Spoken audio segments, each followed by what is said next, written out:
everybody and welcome to Josiah is Right. So today I am going to talk about the best stuff I got at Comic-Con.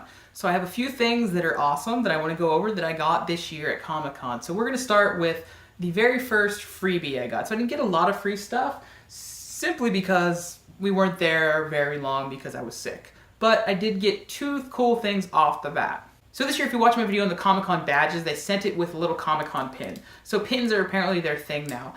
TV universe. So pretty cool little items. I've never really seen any of these shows, I'll be honest, but the pins are cool. And right away when I got one, someone asked me, oh, what pin did you get? I didn't even know there was a pin at that point. So this was kind of attached to the bag, and the bags were designed so that this could easily be sort of slid into one of the corners. Really cool. The bags I have, I don't remember what they are. I'm honestly saying that, and they're not that great. We didn't get good bags. We never seem to get the cool bags. That's the very first thing. Next up is my one Kidrobot, and that is an Andy Warhol Dunny. Now, as a kid from Pittsburgh, I had to get an Andy Warhol Comic-Con collectible, so I'm not really big into the Dunnies, and I'm not necessarily a particularly big Andy Warhol fan, but I appreciate his art and what it means to pop art. But I got this one simply because it's a Comic-Con exclusive that is a Pittsburgh connection, so I couldn't resist it for that reason. So next up is another free item. This one is a Sanrio, basically like a lanyard here, which is really cool.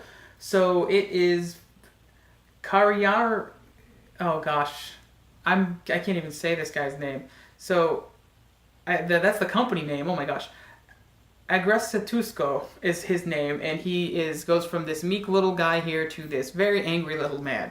This is really fun, a cool lanyard where it shows the happy side and the mad side, plus the badge, which you can replace with your own lanyard, and I will throw that on.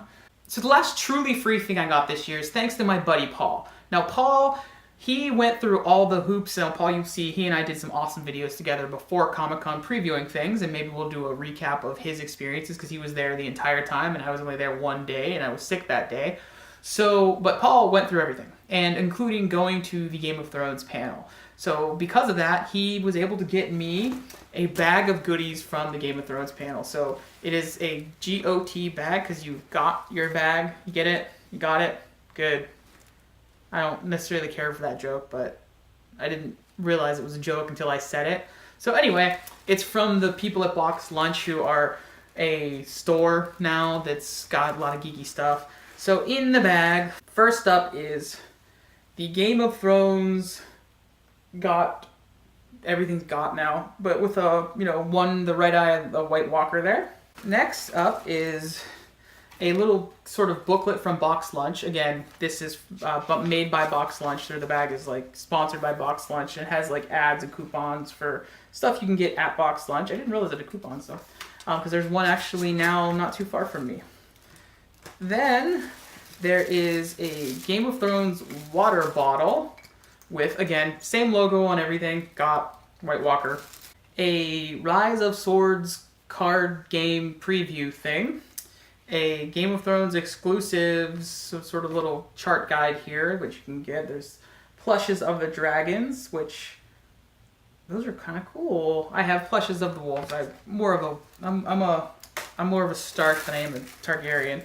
And then finally, the coolest part is White Walker face ice cube trays. This is by far the coolest thing in here. Only 2 ice cubes, but 2 of the coolest ice cubes, get it, you'll ever have. Again, didn't know I was making a joke until I made the joke. So that's the last of what I got for free. Now, everything else I had to pay my hard-earned money for. However, I didn't spend all that much because some of the cooler things weren't there, but I did get the top of my list priority, and I will start with that item. So the top of my list was the Han Solo Ralph McQuarrie concept bust. Now this guy, I have the Chewbacca from last year, and I wanted to get, obviously, the companion piece, and I hope they continue to make them, because on the back of the box you'll note it shows Princess Leia, and I assume Luke is this guy crouching down here, and then the droids R2 and C-3PO. So I would really love to see this line continued and be able to kind of collect a whole set of these. I do not collect bust, but I've been making an exception because I just love the design of these, and it's Ralph McQuarrie art. I have a great affinity for his artwork, like I think most people do, and think it gives Star Wars an even otherworldliness that didn't actually translate to the movie. Though obviously his design became the movie, it's almost more fantastic and sort of out there in a good way. So glad to have this one. So I also got from Gentle Giant another awesome and huge exclusive. It's in line with their 12-inch action figures, which I have a couple of. I have Judy has Wonder Woman, and I have a Luke Skywalker Hoth. And now we can add to that the Dianoga Trash Monster. So you can see the box here is pretty good. It comes in an outer cardboard box, and I will lower it to the ground and pull out the regular box so you can see it in all its blister card glory. So here it is. You can see it comes with the trash, it comes with the monster. So this was part originally of the the Star Wars Trash Compactor playset, which was part of the Death Star playset. Now, I believe my oldest brother had this, and he would probably blame me for destroying it. So Jason, did I destroy this? Do you remember having a small version of this? But I now have a giant version of it that is in scale for a 12-inch action figure. I couldn't resist it. I do believe this is actually a shared collectible with Celebration, so it's not a pure Comic-Con exclusive, but I couldn't resist, obviously. Maybe you could, but my willpower isn't what yours is. So as I get that back in the box, and you can't see, there is now stuff all around me spread. It was already kind of like this, but it's even more so. Next up are a couple of items I got via pre-order through Super 7. So I actually got sent to me at home after the convention. So first up is Trapjaw, who I always called Lockjaw as a kid. I'm not sure why. But Trapjaw here is awesome. This is the mini comic exclusive, so I think they're going to have a variation of this figure. I don't really collect many of these. I have the prototypes of this from Super 7 a couple years ago of the original 4 figures, and was happy to get this one. I don't know, I guess I was really drawn to this artwork for some reason and this coloring for this action figure. So I have that one from Super 7. Also from Super 7 is the Jack Kirby Heavy Metal Lord of Light action figure, which is kind of Steelers colors as well for any Pittsburgh people out there like myself. I love this blister card, just with obviously the way the head goes up, like his headdress, the artwork by Kirby on the back. It's just great. Really cool action figure. This might be my favorite from this year. I'll probably say that again in like 2 minutes when I show you something else, but I really like this action figure. As simple as it is, it's just really cool. You know, it's a Jack Kirby action figure, so that's fun. So also from Super 7 are some micro vinyls. So these guys are very tiny. So we have one, it's one of their own line, Batboy, who I have a larger one of. I love Batboy. I got a free Batboy as being a member of their secret society. You can see these are certainly micro. So that's the first one, which I like Batboy, but it's probably my least favorite, because the other two are exclusive black variants of Skeletor and He-Man. And they're just awesome, tiny, little, microscopic, big-headed little dudes. These look like if there was a Nintendo game for He-Man in the 80s, these would have been the characters right here. These are awesome, and maybe my favorite. See, I already said it. That's hard to say. It's like picking your favorite children. I only have one kid, but if I have two, how can you pick, right? So these are really cool. Next up are a few things that aren't technically exclusives. I got them at the Disney Music Emporium. And so first is Guardians of the Galaxy Volume 2, which is awesome. It's on vinyl, includes both albums of the soundtrack and the pop music album as well. So you can see Disc 1 and Disc 2 each has one represented. And then coolness in here representing each of the characters on cassette styles. Great item. I have the one for Volume 1 already, so of course I had to get the second one. I also have sort of just more traditional Disney things, Small World on vinyl, and Nightmare Before Christmas on vinyl, the soundtrack for this. And this is just kind of a few tracks of Small World, and I guess it's just Small World. I haven't actually listened to it yet, but kind of more for a penny thing. This is obviously for the whole family, the Nightmare Before Christmas one. Love that score.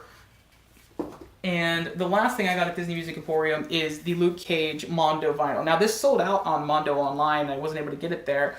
So I'm glad I was able to find it at the Disney Music Emporium. Opens up for awesome cottonmouth inside there. The colors really pop. Great artwork. They just actually also released, they'll come out with the Iron Fist one, rather. This is the Luke Cage one. Iron Fist one is coming out soon, or has just come out. Just got an email the other day.